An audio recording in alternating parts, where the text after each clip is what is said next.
Thank you for joining us at Community on Demand. Today's message is presented by Dan Greer. Dan holds a doctorate from Gray School of Theology and is the senior pastor here at Community Church. This message was recorded during a live Sunday morning service at Community. Let's listen in as Dan begins.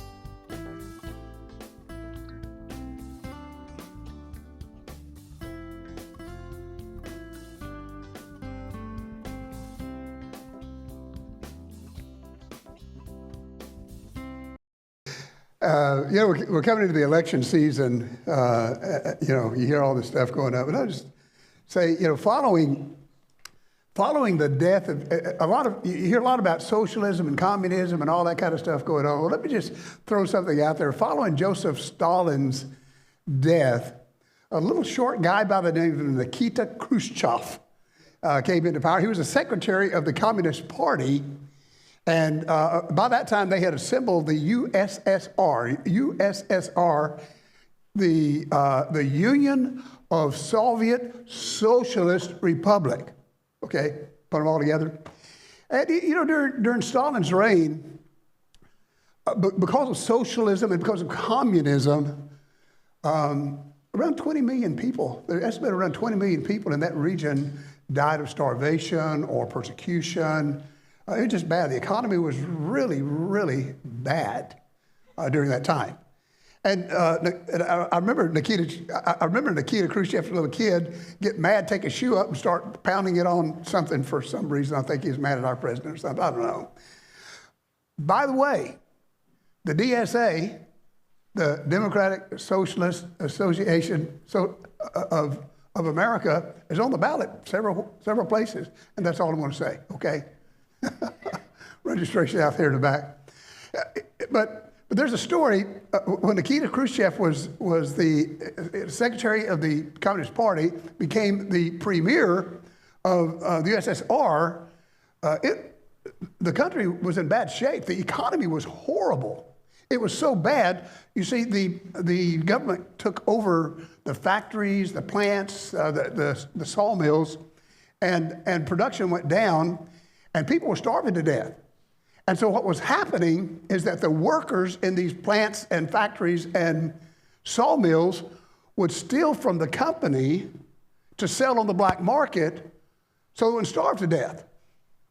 And the story that came out of Russia, there's a guy by the name of, let me see if I can read his name here, Petrovich, his last name. He worked on a sawmill, and every night at the end of his shift, what he would do is he had a wheelbarrow full of sawdust and shavings that he would carry outside the sawmill in order to, I guess, dump it out. I don't know. And so the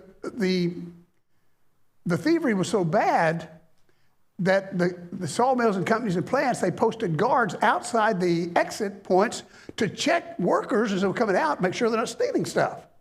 And here comes Petrovich. And so the guard walks up to him and says, "What do you got in your wheelbarrow?" "Sawdust." "Let me see." So he starts checking. What do you had in your wheelbarrow? "Sawdust and shavings." That was it. "All right, you can go." Every night he's doing this. Well, the guard suspects that he's stealing something, but he can't find anything in the sawdust that he's stealing. I mean, he checks every little bit of it, frisk him down and everything, night after night, week after week, month after month, year after year. And finally, Petrovich is coming up on retirement. This is the last day. He's walking out and everything. And the guard says, he's frustrated and it's driving him crazy. And he says, "Come on, Petrovich. Tell me, I know you're stealing something. Come on, tell me what you're stealing. I won't tell anybody." And he walks up close to him and he says, "Wheelbarrows."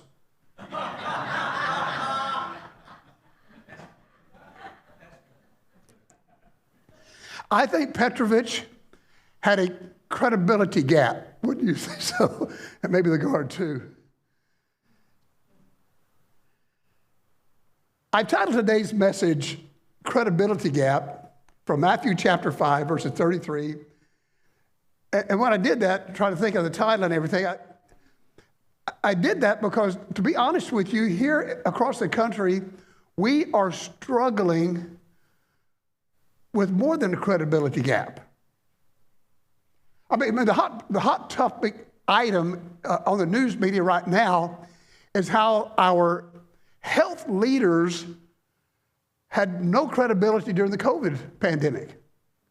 I mean, the NIH, the CDC, the HOW have all lost credibility with us. Even our doctors, in many cases, I mean, every time I'd go to the doctor, you taking the shot? Yeah, no, I hadn't. I take the shot? No, I'm not. You know, the information. And now we see there's a credibility gap there. Our educators are not educating our kids. They're using propaganda. They're teaching them social stuff. And everywhere that we go, it's not just a credibility gap. We are actually going through a credibility crisis in every area. Our bureaucracies, our politicians that are trying to get elected. Everything seems to, almost as if it is out of control to the point of no return. When I think about that, I think about myself. What about your own credibility? What about your own cred? Or where are you at? Can you be trusted? And I remember, and of course that's really convicting, you know. I remember when Gayla and I were really young, had our kids at home, and we didn't have much money. We were pastored out in California, didn't have much money, and so I really couldn't afford a haircut all the time, and my hair grows really, really fast. I mean, as you can see, guys, I missed the barber this week. I hope I look better next week. But the thing about Gayla is that she really is a good barber. And so she cut my hair. And one time she's giving me a haircut, and I was in a bad mood, and it was taking a long time. And when she finished, I just wasn't quite satisfied, and I had some smart remark, some smart aleck thing that I said sarcastically about my haircut. And my oldest daughter was listening in, and she looked at me and she said, "Dad, you shouldn't have said that. You hurt Mom's feeling, and that's not right." I lost credibility with my daughter. I lost it with my wife. So I'm constantly trying to build my credibility back. You know, I need a lock. I need lockjaw. That would help me a lot. You know, and so. But the thing is that we struggle consistently with our credibility. Do you ever say something that you wish you hadn't said? Do you ever make a promise you don't keep? Do you ever stretch the truth, embellish a little bit, maybe exaggerate a little bit? Maybe fire back something you wish you couldn't take back and stuff. See, we all kind of struggle with the things that we say, the things that we do, and it damages our credibility. And the sad thing is that it happens among us believers. We're supposed to be Christ-like, but we end up, because of our sin nature, we end up doing things, saying things, not doing things that hurts our credibility. We're in the Sermon on the Mount, Matthew chapter 5, and Jesus has, if you remember kind of going through all this, Jesus has taken his disciples, pulled them aside, and he's teaching his disciples, and he deals with his disciples in this area of credibility. Because he's told them, he said, "You are the salt of the earth, you are the light of the world." So how in the world can you be salt and light if you have a credibility deficit? The world's looking at us. They're looking to us to tell them the truth about a coming Christ and all of the credibility crisis that we have. They're looking to us. They're looking for some truth. They're looking for someone that they can trust. And so Jesus takes his disciples to the side and he says, we're going to talk about this. And in Matthew chapter 5 and verses 33, where am I at? Let me see where I'm at. 33. What he does is he deals with this thing of credibility. And he does a real short 2-point outline of this particular passage and what he's going to do in dealing with credibility. He's going to explain the Old Testament law, and then he's going to explain the loopholes, how we try to get out of what we promised to have done in life, okay? So let's jump into the passage there. The first thing he does is he goes and he explains the law that deals with this very subject. So let's look at verse number 33, chapter 5. It says, again, you have heard that it was said to those of old, you shall not swear falsely, but shall perform your oaths to the Lord. See that word again? This is the fourth time that he refers to the Mosaic law.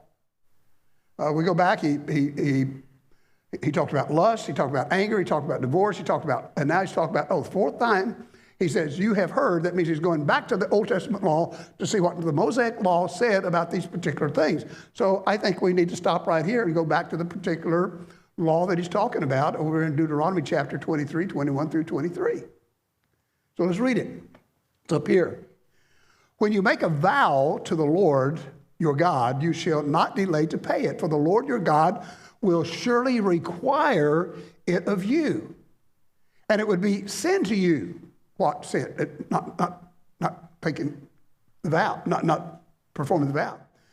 That which is gone from your lips you shall keep and perform, for you voluntarily vowed to the Lord your God what you have promised with your mouth. Now the context of this whole passage here is voluntarily giving monetary stuff to the ministry. That's what it's all about. How do you know that? Well, it's in the context. By the way, in biblical interpretation, you have to go and look at the context, see what it's talking about. You can't just grab a passage out and do so. Let's go back to the context. Let's go up and that same passage and look at verse number 18, see what he's talking about here. So in verse 18, it says, you shall not bring the wages of a harlot or a dog to the house of the Lord, your God, for any vowed offering. Do you see how it ties together there?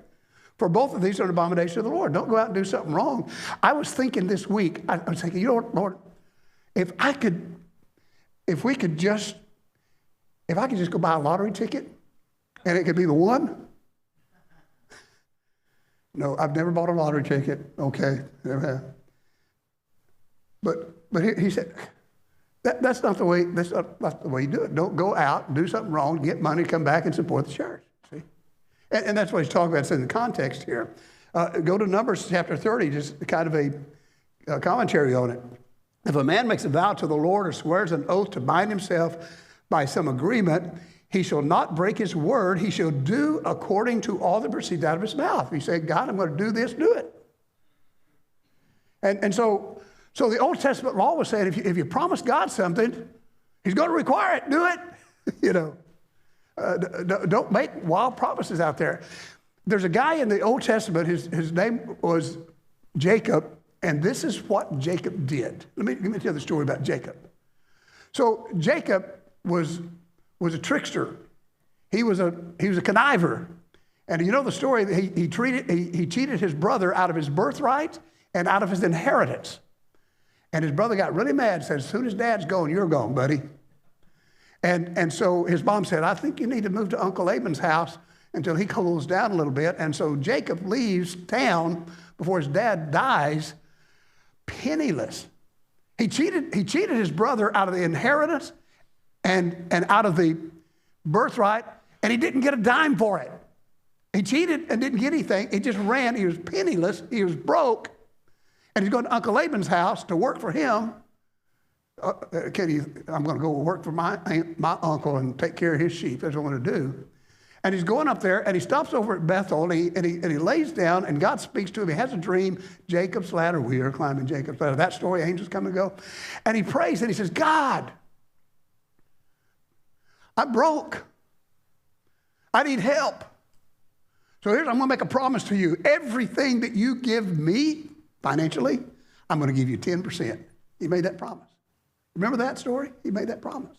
And he goes to Uncle Laban and becomes a multimillionaire working for Uncle Laban. But nowhere in the Bible do we find that Jacob gave one dime to the ministry. And when he gets over there when he finally gets to the end of his life, by the way, everybody, Uncle Laban, the brother, everybody just cheated him all the time. I mean, just cheated him. And when he got to the end of his life, Pharaoh said, "Oh man, I'm so glad to meet you. Your son, he's great, man. So glad to meet you. Tell me about your life." He said, "I'm an old man, and it's been horrible. Life, I don't want to say it, okay, but life is horrible. I've had a bad life." Do you catch it? That's what he was doing here. So both Jesus and Moses are saying, when you make a promise, a vow, or an oath to God, you need to keep it. You need to keep it because God's going to hold you to it. That was the law there. And here you say, well, how does that apply to us? Okay, how does it apply? Here's what we do. We get in trouble. We make mistakes. And we see no way out. And we say, are you with me, guys? We say, God, if you only get me out of this, I promise I'll never do it again, and I'll start going to church. I'll start teaching a Sunday school class. Lord, I'll give 20% if you just get me out of this thing. And we promise and promise and promise and promise, and then the crisis passes and we forget the promise. Isn't that us? And that's what we're talking about here is, when we get into trouble, if we would just trust the Lord, he will take us through that valley, that dark valley, and make us better over on the other side. He doesn't bargain. Do you realize that? He just doesn't bargain. So anyway, he's explaining the law here. That's what I'm trying to do. I'm trying to explain that mentality of the Jewish people and how they looked and what they knew and what they had heard about this business of making promises and vows and oaths, especially to God about things, especially when they got in trouble. Now, the second thing he does here is he kind of jumps and he explains the loopholes. Now, understand, the Jewish people had the law. They knew that when they made a promise to God that they better keep it because things get ugly if you don't, So he goes to the loophole here in verse 34. He said, "But I say to you," it's Jesus talking, "do not swear at all, neither by heaven, for it is God's throne, nor by the earth, for it is his footstool, nor by Jerusalem, for it's the city of the great king, nor shall you swear by your head, because you cannot make one hair white or black." Now, that was before Grecian formula 4-4, okay? We can do that now, so that doesn't count. No, just having fun. Jesus uses the word swear 3 times in this passage here. And in doing so, he's going to explain 2 different ways that we swear. So now I'm going to get into the grammar just a little bit. We got in context over there. We get into grammar a little bit so that we can see exactly what he's talking about. So when he says, do not swear, he says, you shall not swear falsely. That word is epiorkeo. And what it means, it's to attest to something that is true when it's not. That's what that would mean, swear falsely. And in fact, when we go to Leviticus chapter 9, and just keep going back to the Old Testament there, we go to Leviticus chapter 9, it says, "And you shall not swear by my name falsely, nor shall you profane the name of your God. I am the Lord." Don't do this. There's a couple of examples I want to take you to. If you go to Acts chapter 5, there's a story about Ananias and Sapphira. And what they did is they attested to something that was untrue. And Peter called them out on it. And it was about giving, by the way. People were giving and giving and giving, and the church was exploding. And Ananias and Sapphira, they did give, but they lied about what they gave. And Peter said, "Why are you lying to the Holy Spirit?" And I think they had a heart attack. I think they got called out, and you know the story there. And so don't do that. And there's another one that he uses here to swear, and that's amnuo, and that's a little bit different. The other one is, attesting to something that is true, attesting that it's true and it's not. But this one here is a little different. It is to affirm something by invoking a higher authority to add weight to what you're saying. I swear to God, I'm going to do this. You see what I'm saying here? And so, I remember as a kid, I'd hear something, "Are you going to do this?" "I swear to God, I'm going to do it," So these Jewish people, they knew that if they did the swear to God thing, they knew that God might hold them to it. And so they thought they'd step it down a little bit. They found some loopholes here to kind of step it down. And so what they would do is they would not swear to God anymore because, man, it didn't go good for Jephthah. Remember Jephthah? Didn't go good for him. He'd go, "Oh God, if these Amorites are really, really bad, if you would just deliver me from these Amorites, I promise I will sacrifice the first thing that comes out of my house." And his daughter comes out of his house. Yeah. Don't do that, okay? And so anyway, those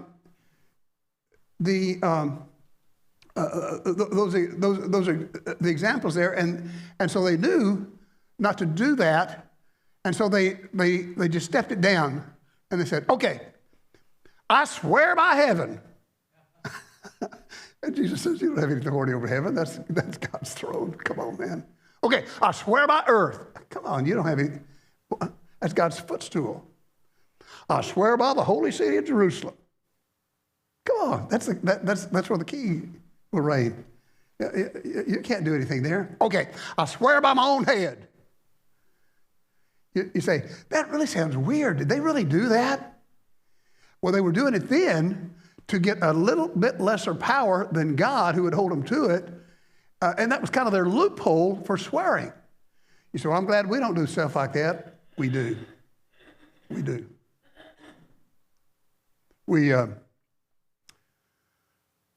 Cross my heart and hope to die. Stick a needle in the eye. Okay. Here's the big one. You ready for the big one? Okay, this pinky swear.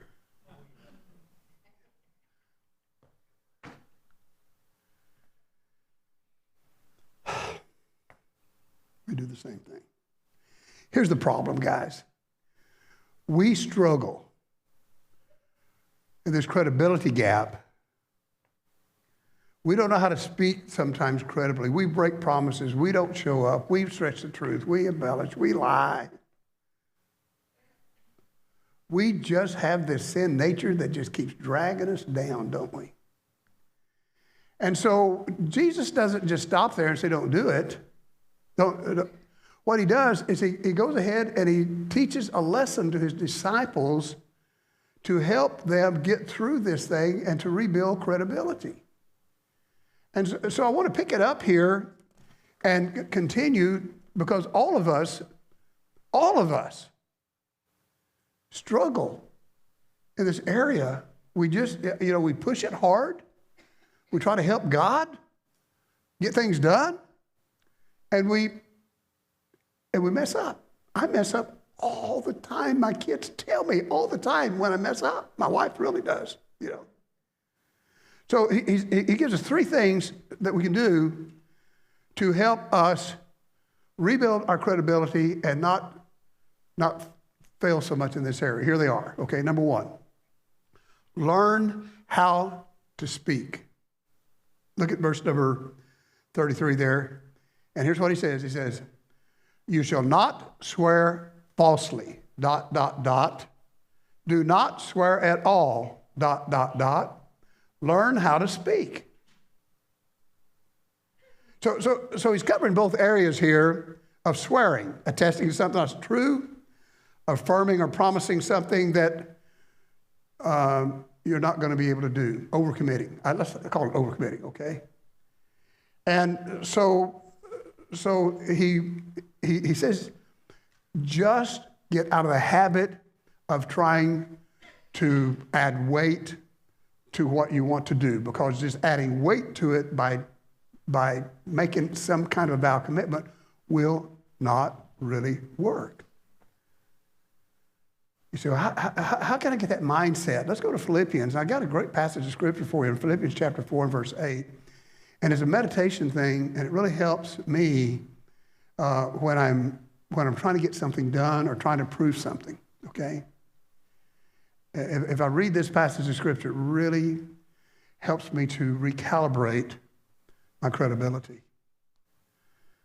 Paul is speaking. He's trying to get us to have a mindset like a Christ-like mindset. The whole book of Philippians is about trying to think the way that Jesus thinks. And he gets to this passage here, and he says, whatever things are true, whatever things are noble, whatever things are just, whatever things are pure, whatever things are lovely, whatever things are of good rapport, if there be any virtue, if there be any praiseworthy, think, meditate, concentrate on these things, which you learned and received and heard and saw in me. Do, and the God of peace will be with you. Read, think those things. There are going to be times we get in a bind. We get in trouble. We're going to do things wrong. We're going to make mistakes. We're going to, and those times, the first thing that's going to come to our mind is, I got to get with God, man. I got to make a deal. Got to make a deal right now. If He doesn't step in, I'm done. And then we do that. We make the promise. We make the vow, and it gets us in trouble. Now, understand something. There are some vows. I want to get a disclaimer here, okay? There are some promises and vows that you need to make. When you stand at that altar with the love of your life and you're thinking about life, that's when you need to mark down and do. I, groom, take you, bride, to my lawfully wedded wife, to have and to hold, from this day forward, for better, for worse, and riches and poor, sickness and health, hold, forsaking all others. I forgot the rest of it. Till death do us part. I didn't forget that part. That's one you need to keep. Here's another one. When you have to legally be a witness, you solemnly swear the truth, you better do it. That's another one. You know. Those are promises you need to make. You sign a contract, you got to buy a car, a house, something like that. That's a vow. You better keep it. They'll come after you if you don't. There are some exceptions to the rule here. But generally speaking, what we're talking about here is getting in a panic and jumping in and making commitments you can't make, saying things are not true. So learn how to speak is what he's saying here. Second thing he does is he teaches us to learn to say yes. Learn to say yes. But let your yes be yes. I think as I read this and study this and conjugate all the stuff and look at it, and look at the grammar and all, there seems to be something lost in translation. Let me see if I can do this, okay? Emehologos nai. That's the how you say it in the Greek. And so we look at you start studying the Greek, it is in the present active imperative. You say, I hate English. Here's what it means. The imperative is like a command. It's telling you to do it. It's either a gentle command or a harsh command. But this thing about active has the subject doing the action, okay? So what is the subject here? It's your yes. Your yes. Let your yes be yes. And I think if I were there listening to Jesus and trying to get the expression out what it's saying here, I think he would stand up at this time and say, let your yes be yes. Yes. With meaning, with credibility. And if you go back to what he has been talking about, all these vows, it's about giving and it's about serving. Remember the context back there in the Old Testament was about bringing an offering to the Lord. And just, I think there's excitement here of seeing everything that Christ has done for us. And then when he asks us to do something for him, or an opportunity comes like we're thinking about Columbia here, what an opportunity. And if we say yes, let it not be, okay. That's half-hearted. I guess. Pastor, you asked me to do it. Okay, man. Why did I have to see him coming down the hall at this particular time? You know. We need to look at opportunities like opportunities. Let your yes be yes. Absolutely. This is a great thing that we can be doing. And as we go into the fall here, guys, we're going into the fall, people coming back to school, kids are going to be going to, do you realize this? Our kids sit in public schools or wherever 5 days a week, and they get here for 2 hours, maybe 1 hour, 2 hours here, and we got to counter the things that they learn on the social stuff and everything. And so we ought to take the opportunity to, man, I want to give into my kids. I want to propagate the gospel with enthusiasm. I think that's what he's saying here. So learn how to speak, learn to say yes, exciting yes, not half-hearted promise, and then learn how to say no. Learn how to say no. So what do you mean learn how to say no? Well, let's read the whole thing there. It says, and let your no be no, for whatever is more than these is of the evil one. That's confusing to me. How could you say, if I don't say no, how can do that? Do you know, once we make a commitment to the Lord, once we make any kind of commitment, everybody that's got anything to do out there says they make commitments, we're coming after them. And every kind of cause out there, I bet you I get 40 emails a day asking me to do something or give something to a cause out there. And I love the causes, I just don't have that much to give of time or money. And so I have to narrow down to where our values are. And I think what Jesus is saying here is there's some times you don't have the bandwidth to do everything that everybody wants you to do. And even in ministry, sometimes you have to say, I've got to focus on this one right here. I'd love to do that one over there, and I love it. I'm going to pray for you. But I really got to focus on this one right here because that's where my heart is. That's what God's called me to do there. I'm not putting anything down out there that you're doing. But I just don't have the bandwidth to do everything that everybody wants me to do. And so he says, if you do these three things, it rebuilds your credibility back up. Learn how to speak, learn how to say yes to the things that are important, learn how to say no to the things that you just don't have the bandwidth to do, or things that I'm going to have to say, I almost want to turn the cameras off on this one. I hate sports on Sunday. Okay. Now you can bleep that out when it goes on there. I'm probably going to lose people on that one. Okay. Let your yes be yes, let your no be no. Don't I speak? Okay. All right. Hey, I read a story this week about something that came out of Long Beach, California. Gail and I went out there and started a church years ago. Out there for 6 years. We served youth director. We got a lot of kids out there that are in churches and stuff, but we know Long Beach really well. We know Anaheim, Riverside area. Did a lot of work out there. And so there was a guy that wanted to take his sweetheart out on a date.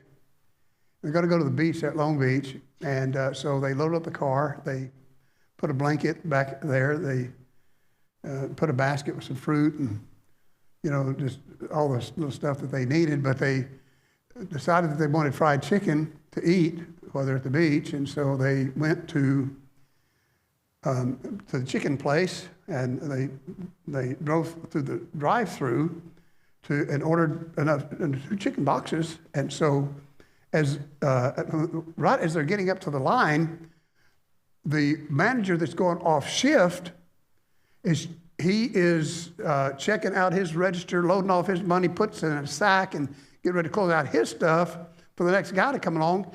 and he puts it in a chicken sack. He takes a chicken sack and puts it over on the counter, and the person that's over here working the counter grabs up that money bag and sends it out the window to this couple that's coming through the drive-through. Yeah, oh boy. And so the couple, they have their chicken. They, can't smell it, but it's back there. Got their chicken, and so they head off to the beach. They spread their blanket. They're watching the waves. They got it all spread out. They're ready to eat. They open up the bag. There's $800 in the bag. What would you do? Credibility, cap, Well, they're thinking that poor manager, they didn't. And so they folded the blanket up. They got back in the car, drove back to the chicken house. Of course, you can imagine the panic and the frantic that was going on in the chicken house there. They go back to the chicken house. They park the car. They walk in and walk up to the manager back there and said, I think you handed us the wrong bag. And they showed the bag of money. And the manager said, bless you. Oh, my goodness. They don't make people like you. Anybody else would have taken that. Oh, man, this is so good. You just saved my job. Hey, guys, look at this guy here. He just brought the money back. This is so cool. Call the newspaper. We got to get this. Is going to be front page. Let's. And he get all excited about it. And the guy walks up to him and said, excuse me, don't do that. Why? This is the greatest thing, man. My girlfriend's another man's wife. Credibility. Credibility.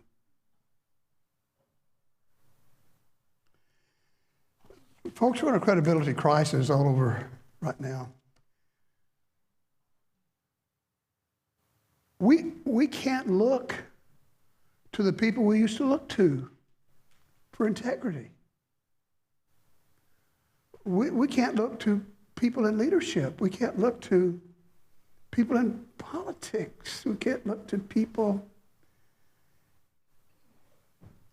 in the health system. And it goes on and on and on. There's one bastion left. And you're it. People who know Christ is their Savior and have a passion for other people that are lost. Our mission statement is to draw people to Christ. Our purpose, our mission is to draw people to Christ,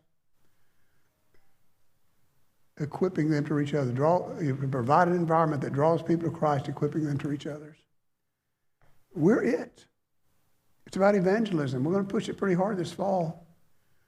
But how can we be salt and how can we be light if we lack credibility? So my challenge is learn how to speak. Just don't make promises. Don't try to amplify something. Say yes with enthusiasm on the good things that need to be done. Say no to the things that... Do you remember Jesus said, anything else is the devil? You know what? If the devil can't get you to be a real, go out and get drunk and do all that kind of stuff, what he's going to do, he's going to crowd your life with things that keep you from serving him. You got to say no. If you're here this morning, if you've never, ever trusted Christ as your Savior, that's the first yes that you need to say. He loves you. He died on the cross for you. He knows that we're all sinners. He wants you to spend eternity with him, and he wants you to say yes to him. How do you say yes to Jesus? How do you do that? Lord, I know I'm a sinner. Lord, I know that you're the Son of God. Lord, I know that you died on the cross to save me. I know that you're coming again. And so I'm asking you. I'm giving my life to you. I want to live eternity. I believe in you. I believe in you. I'm in. And he will take you and you will be with him forever at the end of this life.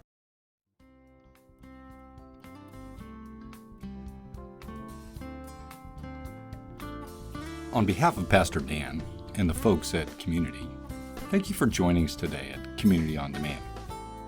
Feel free to share this link with others, and please know you are always welcome to be our guest during a live service any Sunday morning at our campus in the Woodlands, Texas. For more information, just click on the link www.cbcwoodlands.org. I hope you will again join us at Community on Demand.